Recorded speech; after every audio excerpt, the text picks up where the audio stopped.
So this article I got from the Verge. The FCC just killed net neutrality.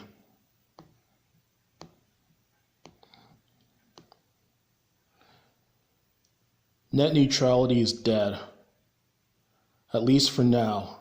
In a 3-2 vote today, the Federal Communications Commission approved a measure to remove the tough net neutrality rules it put in place just 2 years ago. Those rules prevented internet providers from blocking and throttling traffic and offering paid fast lanes. They also classified internet providers as Title II common carriers in order to give the measure strong legal backing. Today's vote undoes all of that. It removes the Title II designation, preventing the FCC from putting tough net neutrality rules in place, even if it wanted to. And it turns out the Republicans now in charge of the FCC really don't want to. The new rules largely don't prevent internet providers from doing anything. They can block, throttle, and prioritize content if they wish to.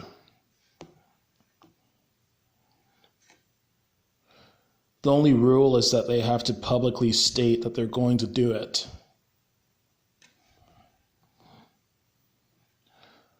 Opponents of net neutrality argue that the rules were never needed in the first place because the internet has been doing just fine.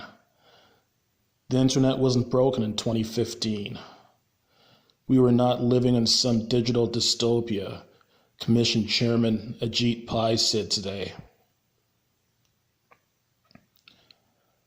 The main problem consumers have with the internet is not and has never been that their internet provider is blocking access to content. It's been that they don't have access at all.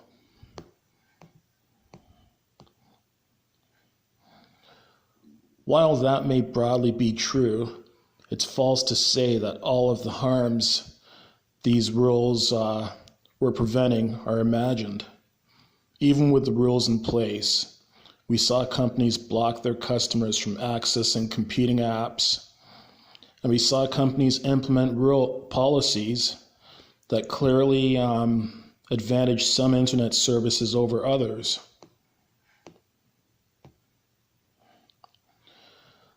Without any rules in place, they'll have free rein to do that.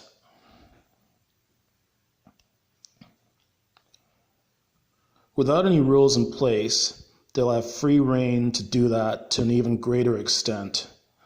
Supporters of net neutrality have long argued that without these rules, internet providers will be able to control traffic in all kinds of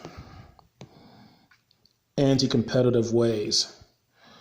Many internet providers now own content companies, see Comcast and NBC Universal, and they may seek to advantage their own content in order to get more eyes on it, ultimately making it more valuable.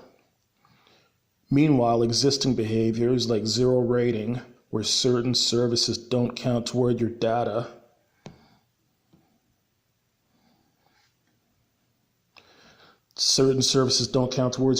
cap, already encourage usage of some programs over others.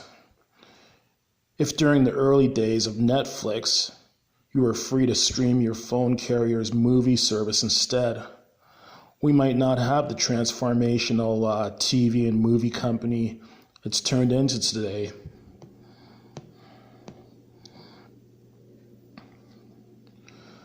One of the two Democrats on the commission, Jessica Rosenworcel, called today's vote a rash decision that puts the FCC on the wrong side of history, the wrong side of the law, on the wrong side of the American public. This vote, Rosenworcel says, gives internet providers the green light to go ahead and discriminate and manipulate your internet traffic, something she says they have a business incentive to do. That is not good, Rosenworcel says. Not good for consumers, not good for businesses, not good for anyone who connects and creates online. Commissioner Clyburn, the other Democrat, said the implications of today's vote are particularly damning for marginalized groups like communities of color that rely on platforms like the internet to communicate. No one will be able to stop internet providers if they allow the social media services these groups rely on to slow down blocking dissemination of information, Clyburn says. Both Rosenworcel and Clyburn, apologize if I'm mispronouncing Rosenworcel, also criticized the FCC's handling of the public comment period that preceded this vote, saying that the administration acted inappropriately in ignoring millions of voices in support of net neutrality. It is abundantly clear why we see so much bad process with this item. Because the fix was already in, Clyburn said. Rosenworcel said the commission showed a cavalier disregard for the public and a contempt for citizens speaking up.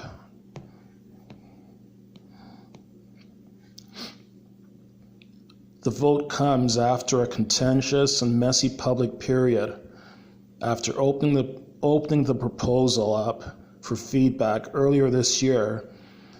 The Commission received a record-breaking 22 million comments, but many of those comments were spam, 7.5 million according to the Commission.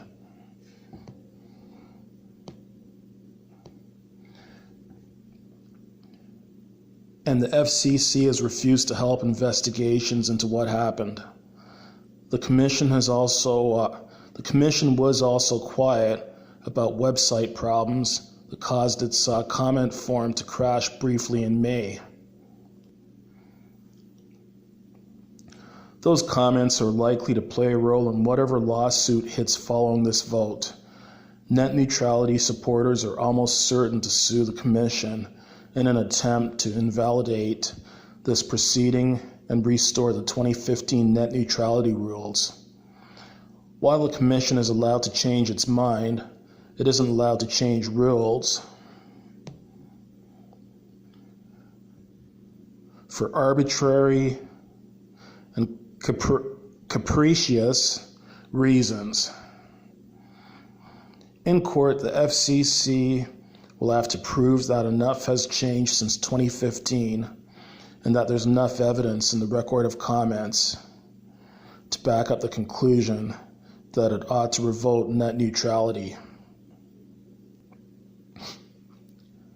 Since the beginning of this proceeding, the Commission has made it very clear that it isn't really interested in most public comments either, despite a requirement to accept and consider them. The Commission has stated time and again that it only values legal arguments, so we may see complaints that millions of consumer comments were ignored. Even if they don't include the spam, the net neutrality proceeding was still the most commented ever at the Commission. This is the first time in more than a decade that the FCC has actually been opposed to net neutrality. The FCC has been promoting open internet rules since the mid-2000s, though it wasn't until 2010 that they were turned into formal regulations. In 2014, those were overturned in court after the FCC was sued by Verizon. The court said that the FCC could try again using Title II, and so it did that in 2015. Those rules, which have been in place for 2 years, are the ones getting overturned today.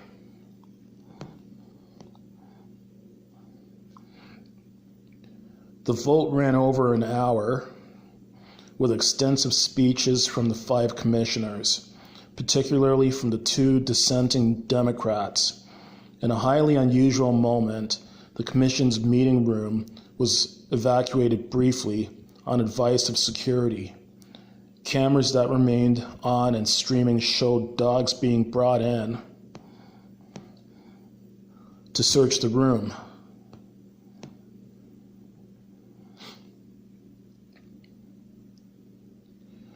Now that the vote is over, the Commission will take a few weeks to make final adjustments to the rules. They'll then be filed with the Federal Register and appear there in a few months. At that point, net neutrality will officially be off the books, and these new rules, or really the absence of any, will take effect. So what can you expect to change now that net neutrality is over? Not all that much, not overnight at least. Rather than large swaths of the internet suddenly becoming unavailable or only offered for a fee, internet providers will likely continue to explore subtler methods of advantaging themselves and their partners, like offering data to use certain services for free or speeding up delivery of their content, of their own content.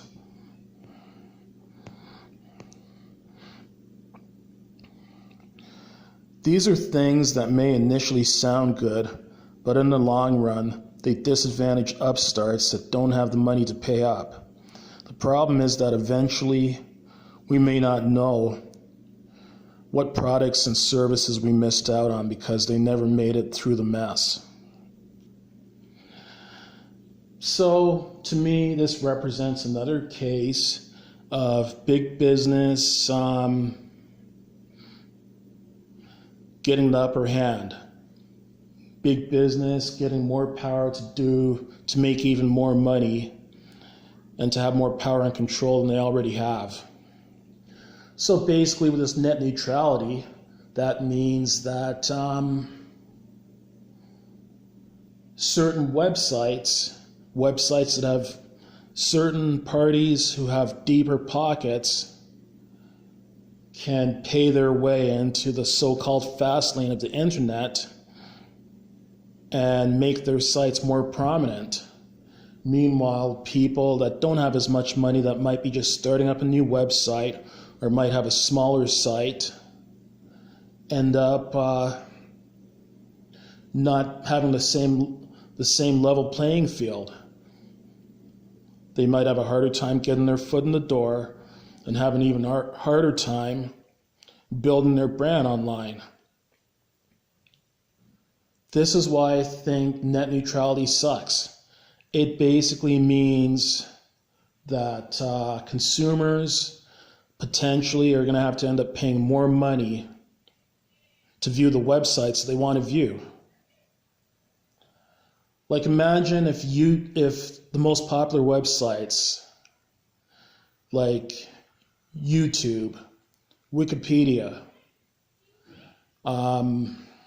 Amazon, Facebook, Twitter, Google Maps, and other really popular websites that we use on a daily basis without even giving a second thought to. You know, how much would that suck if all those websites became pay-per-view websites? Every time you went to watch a YouTube video, you'd have to pay for each YouTube video you watch. Every time you go on Facebook, you'd have to pay for whatever time you spend on Facebook. I just don't think that this net neutrality is fair at all. I mean, many people are having a hard enough time making ends meet. There's many people living from paycheck to paycheck. And that's not because, in most cases, that's not because they're lazy or not working hard or trying their best to provide for themselves and their families. But it's just that the cost of everything keeps going up and up. And in many cases, wages are not increasing at the same level, at the same pace that the cost of living is increasing. Like, I'm going to use YouTube as an example. I view YouTube more than I view all other websites combined.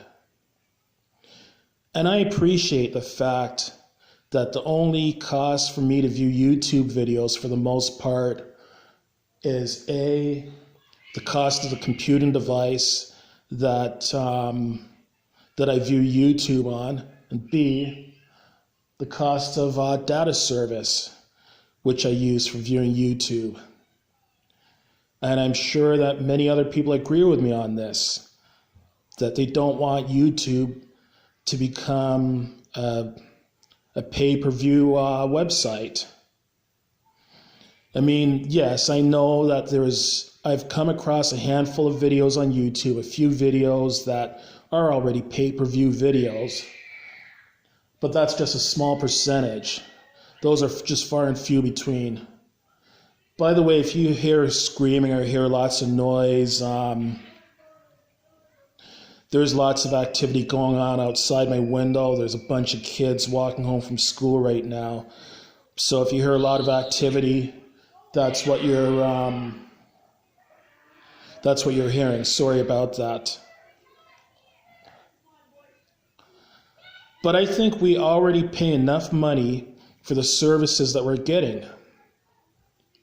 And again, getting back to YouTube, there's so many creators on YouTube that are having such a tough time right now, trying to figure out YouTube's frequently changing algorithms, trying to get themselves a bigger audience on YouTube, having to deal with apocalypse more than once. I mean, I'm not bashing YouTube at all.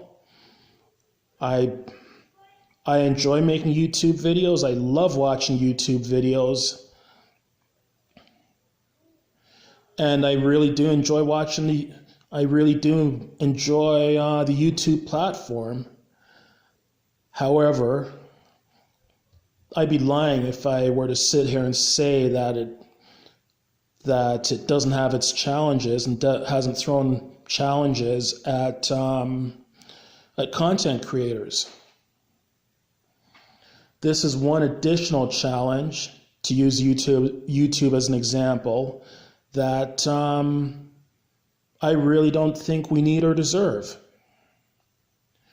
Yes, I live in Canada.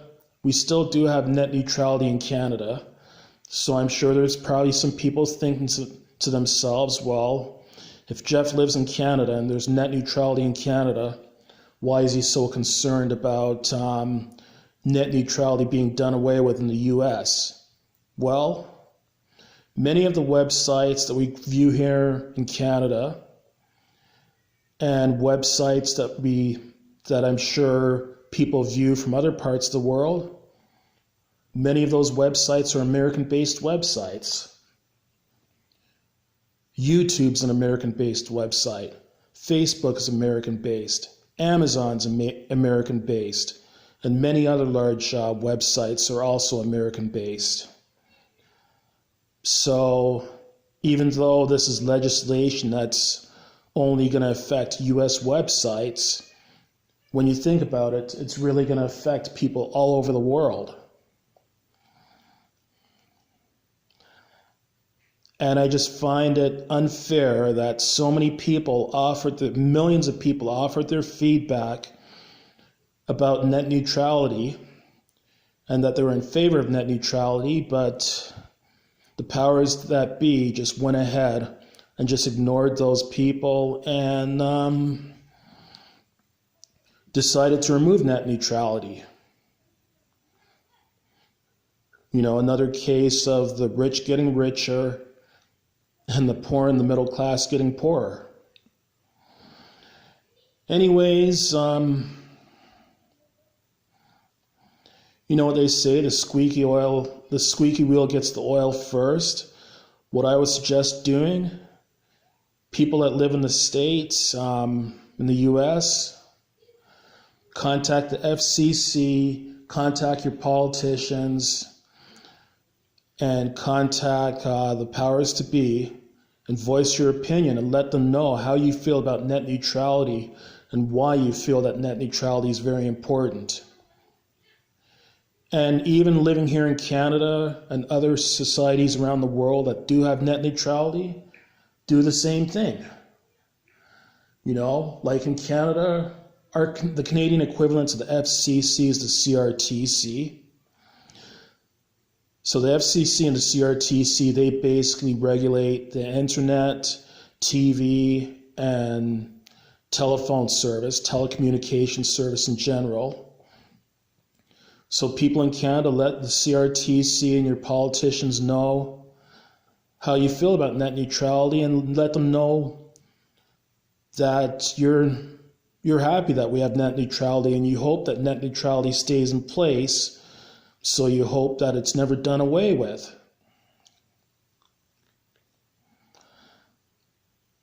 In closing, basically, I think net neutrality sucks because it will advantage a small percentage who are already advantaged, but it will disadvantage the majority. So it would be nice, I'm not holding my breath, but it would be nice if the powers that be change the way they feel about this and reverse this decision if that is possible. Don't forget to like, subscribe, share, and comment. And thank you for listening to me.